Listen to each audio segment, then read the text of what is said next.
तो दोस्तों वीडियो को टाइटल और थंबनेल देख के आप लोग समझ में आ ही गया हो कि आज हम लोग किस विषय पे बात करने वाले हैं। तो आज की इस वीडियो में लोग देखने वाले हैं हायाबुसा की एक्सीडेंट। और वहीं आज की इस वीडियो में लोग एक नहीं दो हायाबुसा की एक्सीडेंट देखेंगे। एक हुई है महाराष्ट्र में और दूसरी हुई है वेस्ट बंगाल में। तो ये एक्सीडेंट कैसे हुई, कब हुई, ये सब सभी इन्फॉर्मेशन पाने के लिए वीडियो को एंड तक जरूर देखिएगा। तो वीडियो चालू करने से पहले मैं आप लोगों को यहाँ पर रिक्वेस्ट करना चाहूंगा कि जिन लोगों ने अभी तक से चैनल को सब्सक्राइब नहीं किया वो लोग जोर से सब्सक्राइब कर लीजिएगा ऐसी और इन्फॉर्मेटिव वीडियोस देखने के लिए। और वहीं अगर आपके भी नियर पे प्लेसेस में कोई ऐसी एक्सीडेंट होती है तो उसकी इन्फॉर्मेशन डायरेक्टली आप मेरे को शेयर कर सकते हो मेरे इंस्टाग्राम पे। इंस्टाग्राम की लिंक नीचे आपको डिस्क्रिप्शन बॉक्स में देखने को मिल जाएगी। तो दोस्तों इस वीडियो में लोग जो दो हायाबुसा के एक्सीडेंट देखने वाले हैं। यहाँ पे जो पहली हायाबुसा की एक्सीडेंट है ये हुई है राइडर की गलती की वजह से, क्योंकि राइडर ओवर स्पीडिंग कर रहा था। और दूसरी वाली हायाबुसा की एक्सीडेंट में राइडर की कोई भी फॉल्ट नहीं थी, वो एक्सीडेंट हुई है ट्रक की वजह से। तो पहले हम लोग यहाँ पे बात करते हैं उस वाली हायाबुसा के बारे में जिसकी जो एक्सीडेंट है वो राइडर की गलती की वजह से हुई है। तो यहाँ पे ये जो हायाबुसा की एक्सीडेंट है ये महाराष्ट्र के मुंबई में हुई है और एग्जैक्ट लोकेशन के बारे में बात की जाए तो ये पाम बीच रोड नवी मुंबई की एक्सीडेंट है। तो अभी आपकी स्क्रीन पे मैं वही वाली हायाबुसा की इमेज डिस्प्ले कर रहा हूँ जो इस एक्सीडेंट में शिकार बन गई है। और इस हायाबुसा की कंडीशन देख के आप लोगों को लग ही रहा होगा कि इसकी जो एक्सीडेंट है काफी ज्यादा हाई स्पीड पे हुई है।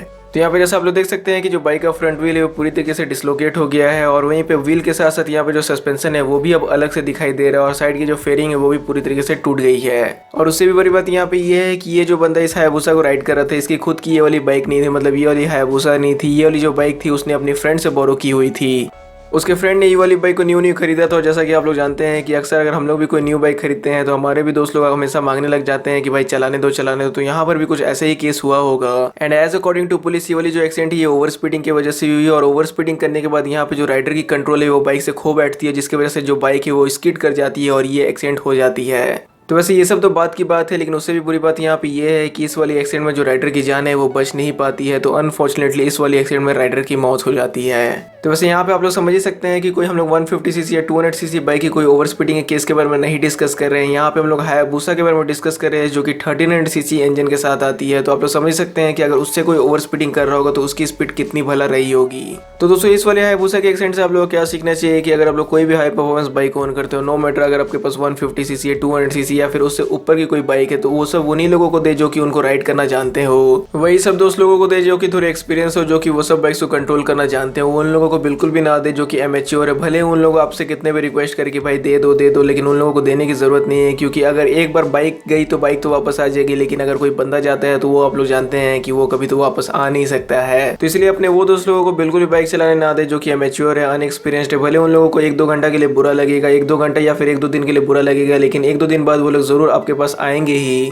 तो भगवान इस बंदे की आत्मा को शांति दे, may his soul rest in peace. तो दोस्तों यहाँ पे जो दूसरी हायाबुसा के एक्सीडेंट के बारे में हम लोग यहाँ पे बात कर रहे हैं। तो ये वाली जो एक्सीडेंट है ये वेस्ट बंगाल के मेदिनीपुर नाम एक जगह पे हुई है। और वहीं ये वाली जो हायाबुसा की एक्सीडेंट की इमेजेस और वीडियोस ये कोई भी मेरे पास अवेलेबल नहीं है। तो वैसे इस एक्सीडेंट से रिलेटेड जहाँ से भी मेरे को जानकारी मिली, जहाँ से भी इन्फॉर्मेशन मिली, वो सब की जो सोर्स की लिंक है वो मैं डिस्क्रिप्शन में लगा दूंगा। आप लोग भी चाहे तो वहाँ से देख सकते हो। और वहीं पिछली वाली भी हायाबुसा की एक्सीडेंट की तरह इस वाली भी एक्सीडेंट में जो राइडर की जान है वो बच नहीं पाती है। तो अनफॉर्चुनेटली राइडर की यहाँ पे मौत हो जाती है। तो वैसे इस वाली एक्सीडेंट में राइडर की यहाँ पे कोई भी गलती नहीं थी। इस वाली एक्सीडेंट में ट्रक वाले की गलती थी क्योंकि ट्रक वाले ने डायरेक्टली हायाबुसा को जाकर टक्कर मार दी थी। और वहीं दोस्तों ये जो हायाबुसा के राइडर थे इनका नाम था गौरव दत्ता। और वहीं इनकी जो हायाबुसा थी इसको मैंने पर्सनली भी देखा था सुपर कार मेनिया जो शो हुआ था पिछले साल कोलकाता में। तो वैसे यहाँ पे काफी ज्यादा बुरा लगा मेरे को सुन के कि यहाँ पे इस वाली एक्सीडेंट में जो राइडर की जान है वो बच नहीं पाती है। तो यहाँ पे एक्चुअली में हुआ क्या था कि सिंगल लेन रोड थी, दूसरी वाली जो रोड थी उसमें कंस्ट्रक्शन का काम चल रहा था, इसलिए एक ही रोड से गाड़ियां आ भी रही थी और गाड़ियां जा भी रही थी। तो अभी तक जहाँ तक मेरे को पता चला है कि ये जो एक्सीडेंट है इसलिए हुई क्योंकि जो सामने से ट्रक आ रही थी उसका जो ड्राइवर था उसने थोड़ी सी पी रखी हुई थी, मतलब वो ड्रंक था। और फिर इसी चीज की वजह से ये जो अनकंट्रोल ट्रक थी सीधा जाके हायाबुसा से लड़ पड़ी और हायाबुसा राइडर का यहाँ पे हेड ऑन कोलिजन हुआ ट्रक के साथ। और वहीं जिसकी वजह से यहाँ पे राइडर को थोड़ी सी ज्यादा इंजरीज आ गई और अनफॉर्चुनेटली वहीं उनके मौके पे ही डेथ हो गई।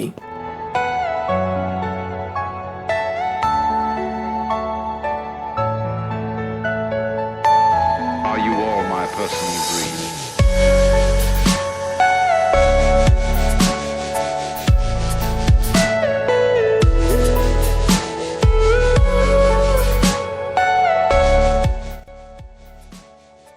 भगवान उनकी आत्मा को शांति दे, may his soul rest in peace. तो वैसे दोस्तों यहाँ पे मेरे को ये बात नहीं पता है कि उन्होंने हेलमेट पहना हुआ था कि नहीं, उन्होंने कितने राइडिंग गियर्स पहनी हुई थी, ये चीज़ मेरे को भी पता नहीं। अगर ये चीज़ मेरे को पता चल जाती है तो ये मैं आपको अपडेट कर दूंगा। तो दोस्तों यही दो हायाबुसा के एक्सीडेंट की इन्फॉर्मेशन मैं आपके साथ शेयर करना चाहता था, जो कि अभी पिछले कुछ दिनों में ही हुई है। तो वैसे अगर आपको इस वीडियो में कुछ भी चीज़ अच्छी लगती है तो लाइक कर दीजिएगा, चैनल को सब्सक्राइब नहीं किया तो सब्सक्राइब कर दीजिएगा। आपको ये वीडियो देखने के लिए थैंक यू। और बाइक चलाते वक्त हमेशा हेलमेट का यूज़ करें। हाई परफॉर्मेंस बाइक चलाते वक्त हेलमेट के साथ साथ राइडिंग गियर्स का भी यूज़ करें। कार चलाते वक्त सीट बेल्ट का यूज़ करना बिल्कुल भी मत भूलें। अपनी जो सेफ्टी है उसको फर्स्ट प्रायोरिटी लेके हमेशा राइड और ड्राइव करें।